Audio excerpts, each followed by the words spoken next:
بسم اللہ الرحمن الرحیم نحمدہ ونصلی علی رسولہ الکریم رب اشرح لی صدری ویسر لی امری واحلل عقدۃ من لسانی یفقہوا قولی اللہم صلی علی محمد وعلی آل محمد کما صلیت علی ابراہیم وعلی آل ابراہیم انک حمید مجید اللہم بارک علی محمد وعلی آل محمد کما بارکت علی ابراہیم وعلی آل ابراہیم انک حمید مجید۔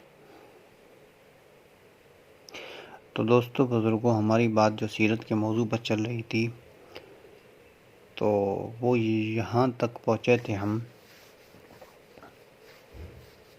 کہ اصحاب جو حضور اکرم صلی اللہ علیہ وسلم کے چاچا تھے ابو طالب، ان کا بھی انتقال ہو گیا۔ پھر بی بی خدیجہ الکبریٰ کا بھی اسی سال میں 3 ماہ کے بعد انتقال ہو گیا۔ حضرت ابو طالب کے انتقال کے بعد نبی پاک صلی اللہ علیہ وسلم کو جو تکلیفیں تھیں وہ زیادہ ہو گئی، کیونکہ پہلے تکلیف جو دیتے تھے وہ سردار مکہ جو تھے، جو نہیں مانتے تھے، عتبہ تھا، شیبہ تھا، مغیرہ بن ولید بن مغیرہ تھا، ابو جہل تھا، ایسے سردار تھے۔ جب ابو طالب کا انتقال ہو گیا، وہ مر گئے، تو ان کے بعد پھر عام مجمع کو بھی حضور اکرم صلی اللہ علیہ وسلم کو اور باقی مسلمانوں کو ستانے کا موقع مل گیا۔ ہر جگہ پہ ستاتے رہے۔ اسی لیے پھر نبی پاک صلی اللہ علیہ وسلم نے طائف میں جانے کا ارادہ کیا کہ طائف میں جو ہے وہ ایک بڑی جماعت ہے بنو ثقیف قبیلے کی، اگر وہ مسلمان ہوگی تو اسلام کو قوت ملے گی اور طاقت ملے گی، اور مسلمانوں کو بھی ان تکالیف سے نجات ملے گی، اور پھر دین کی بلندی کے لیے بھی اسباب تیار ہوں گے۔ تو آپ اس کی خیال سے طائف گئے، اور وہاں پر پیدل ابھی بھی مکے سے جو طائف ہے غالباً کوئی 125 کلومیٹر ہے یا اس سے بھی زیادہ۔ تو آپ علیہ السلام پیدل جب وہاں پہ پہنچے تو شہر کے باہر ہی 3 معزز سرداروں میں سے 3 مل گئے، جو بڑے سردار اس زمانے کے کہلائے جاتے تھے، بنو ثقیف کے۔ یہاں پہ قریش کے سردار تھے، وہاں پہ بنو ثقیف کے۔ تو ان سے جب بات کی آپ علیہ السلام نے، تو ایک کا نام تھا ابیاتین، ایک کا نام تھا ابیاتین، دوسرا کا حبیب، تیسرے کا مسعود۔ تو یہ بڑے سرداروں میں سے تھے۔ آپ علیہ السلام یہ طائف کے راستے میں ہی ان کو آپ علیہ السلام کو مل گیا، ابھی شہر میں داخل نہیں ہوتے، ان کے باہر ہی بیٹھے ہوئے تھے۔ تو آپ علیہ السلام نے کہا میری بات سنیں۔ تو انہوں نے کہا آپ کون ہیں؟ انہوں نے کہا میں مکے سے آیا ہوں، میرا نام محمد ہے۔ تو انہوں نے کہا بیٹھے آپ ہمیں بتائیں، جو آپ کا حکم ہو آپ بات بتائیں۔ جب آپ علیہ السلام نے اسلام کی دعوت دی اور قرآن کی آیتیں پڑھی ان کے سامنے نا، تو پھر انہوں نے کہا اچھا تم ہی ہو وہ۔ آپ علیہ السلام نے کہا کہ میں نبی ہوں، اور اپنی مدد کی طرف بلایا ان کو۔ تو انہوں نے کہا، متوجہ کیا، تو انہوں نے کہا کہ اچھا آپ ہی نبی ہو، آپ وہی نبی ہو جو مکے والے اس سے پریشان آئے ہوئے ہیں، آپ وہی نبی ہو؟ ہم نے فرمایا مفہوم کہ میں اللہ کا نبی ہوں۔ پھر ان میں سے ایک نے کہا تاکہ یہ بات جو سردار تھے یہ معزز گفتگو کریں گے، آپ علیہ السلام کو تھا کہ یہ معزز گفتگو کریں گے، پر یہ جو سردار تھے انہوں نے آپ علیہ السلام سے بد کلامی کی، اور آپ کی باتوں پہ جھوٹا کہا اور آپ کو فرمایا کہ آپ علیہ الصلوۃ والسلام سے فرمایا کہ آپ یہاں سے چلے جائیے، آپ کی جہاں چاہت ہو وہاں چلے جائیے۔ تو ان میں سے ایک شخص بولا کہ آپ ہی کو اللہ نے نبی بنا کر بھیجا ہے۔ دوسرے نے کہا کہ آپ کے سوا اللہ کو کوئی دوسرا ملتا ہی نہیں تھا جس کو نبی بنا کے بھیجتے۔ تیسرے نے کہا کہ میں تجھ سے بات کرنا ہی نہیں چاہتا، اگر تیری واقعی تو نبی ہے جس کا تو دعویٰ کرتا ہے تو تیری بات سے انکار کرنا مصیبت سے خالی نہیں، اگر تو جھوٹا ہے تو میں ایسے جھوٹے شخص سے بات نہیں کرتا۔ تو آپ علیہ الصلوۃ والسلام بہت ہی نا امید ہوئے ان سے، بہت ہی نا امید، اور آپ علیہ الصلوۃ والسلام کو بڑا رنج آیا اس بات پہ، زیادہ تکلیف ہو گئی ہے، کہتے ہیں نا کہ تکلیف میں اضافہ ہو گیا اور زیادہ تکلیف ہوئی۔ تو آپ علیہ الصلوۃ والسلام نے فرمایا کہ بھئی تم تو سردار ہو، تم تو نہیں مانتے تو مجھے چھوڑو، تو میں عام لوگوں سے تو بات کروں، کیونکہ نبی اکرم صلی اللہ علیہ وسلم ہمت اور اصطلاح کے پہاڑ تھے۔ تو حضور اکرم صلی اللہ علیہ وسلم نے اور لوگوں سے بات کرنے کا ارادہ کیا اور ان کے پاس گئے۔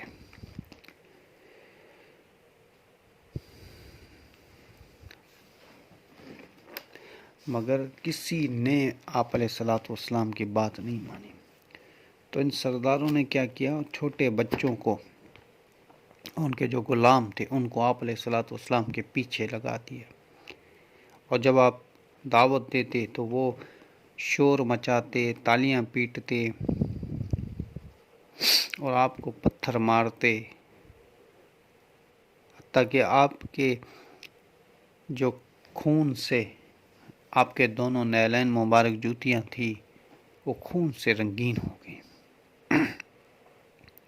اور کسی جگہ میں تو آتا ہے کہ آپ علیہ الصلوۃ والسلام نے خود اپنے ہاتھوں سے اپنے خون، جو آپ کا خون نکل رہا تھا تو آپ اس کو خود اپنے ہاتھوں سے اوپر کر رہے تھے کہ ایسا نہ ہو کہ کسی نبی کے خون کا ذرہ زمین پہ گرے اور ان پر عذاب نہ آ جائے۔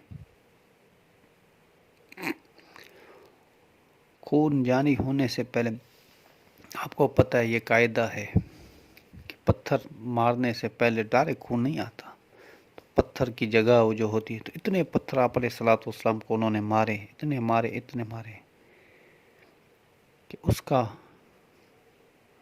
کہ آپ علیہ الصلوۃ والسلام کے دونوں نعلین مبارک جو تھے وہ جوتوں سے رنگین ہو گئے۔ حضور اکرم صلی اللہ علیہ وسلم کو جیسے ان شریروں سے اطمینان ہوا، یا آپ علیہ الصلوۃ والسلام اکیلے تھے، کسی روایت میں نہیں، آپ علیہ الصلوۃ والسلام کے ساتھ ایک دوسرے بھی تھے، آپ کے غلام تھے، وہ بھی ساتھ میں تھے۔ تو آپ علیہ الصلوۃ والسلام بے ہوش ہو گئے، تو انہوں نے اپنے کندھے پہ اٹھا کے آپ علیہ الصلوۃ والسلام کو عتبہ کے باغ میں لے گئے، اور عتبہ کے باغ میں جب گئے تو وہاں پہ جب پہنچے عتبہ کے باغ میں،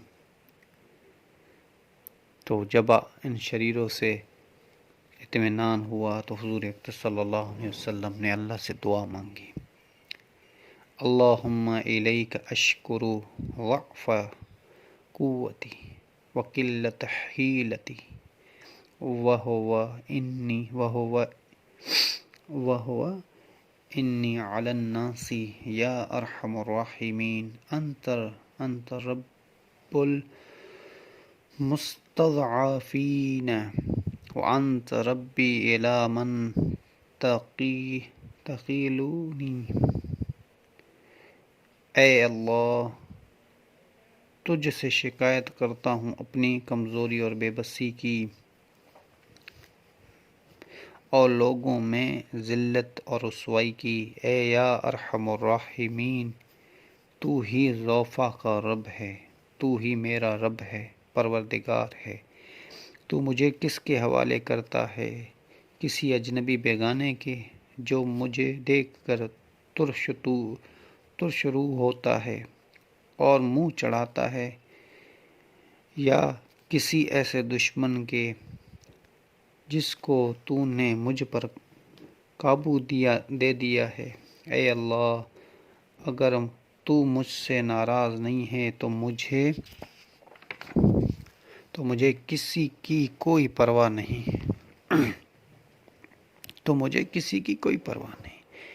تیرے حفاظت مجھے کافی ہے۔ میں تیرے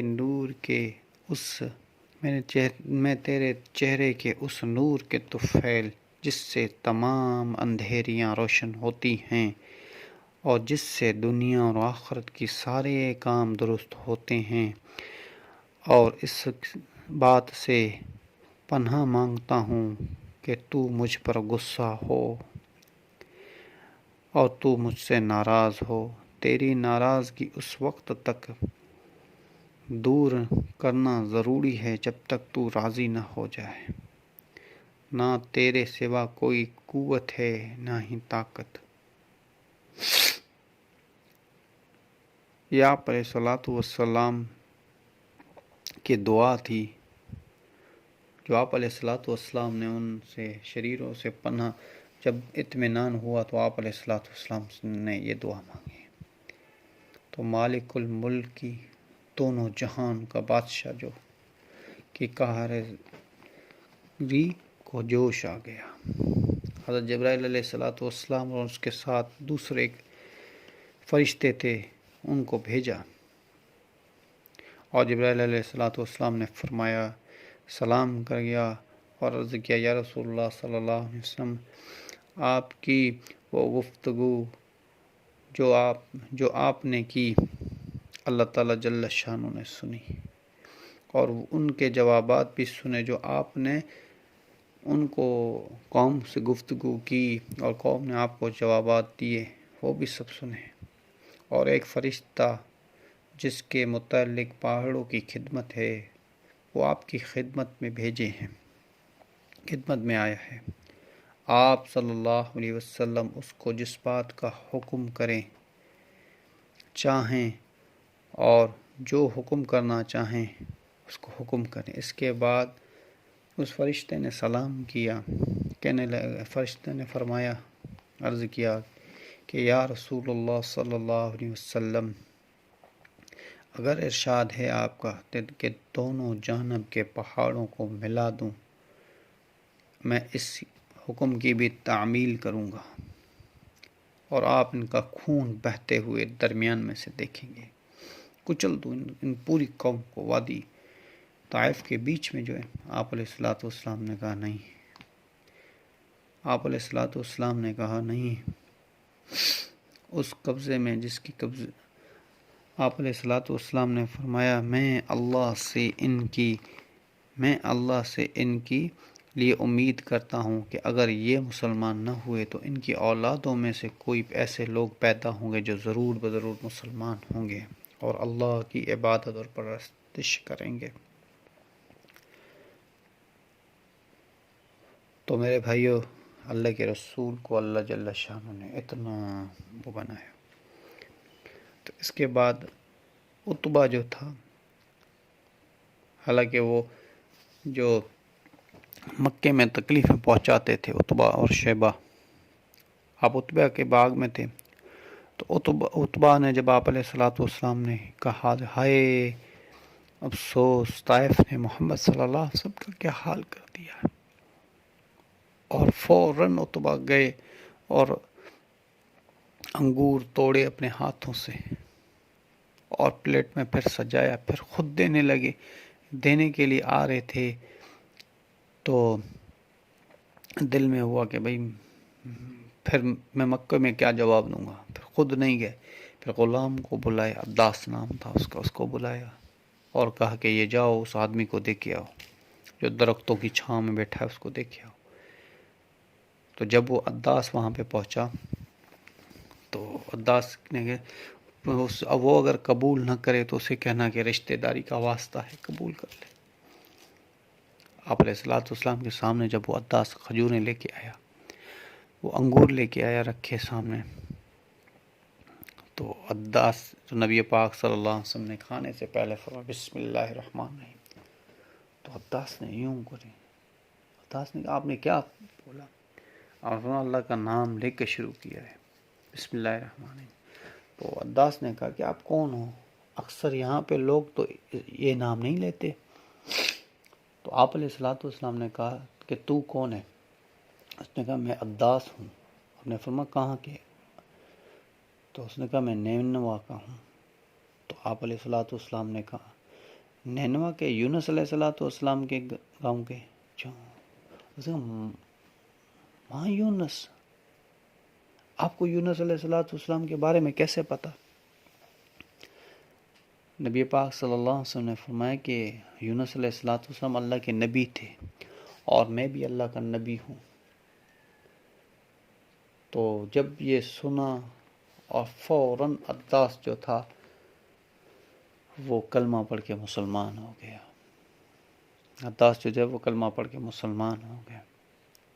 تو آپ علیہ الصلوۃ والسلام کو سارے غم، سارے تکلیفیں بھول گئی۔ تو عتبہ نے دور سے دیکھا، عتبہ نے کہا کہ اے محمد صلی اللہ علیہ وسلم کا جادو اس پر بھی چل گیا۔ تو آپ علیہ الصلوۃ والسلام پھر مکے آئے۔ انشاءاللہ بات چلتی رہے گی۔ وما علینا الا البلاغ۔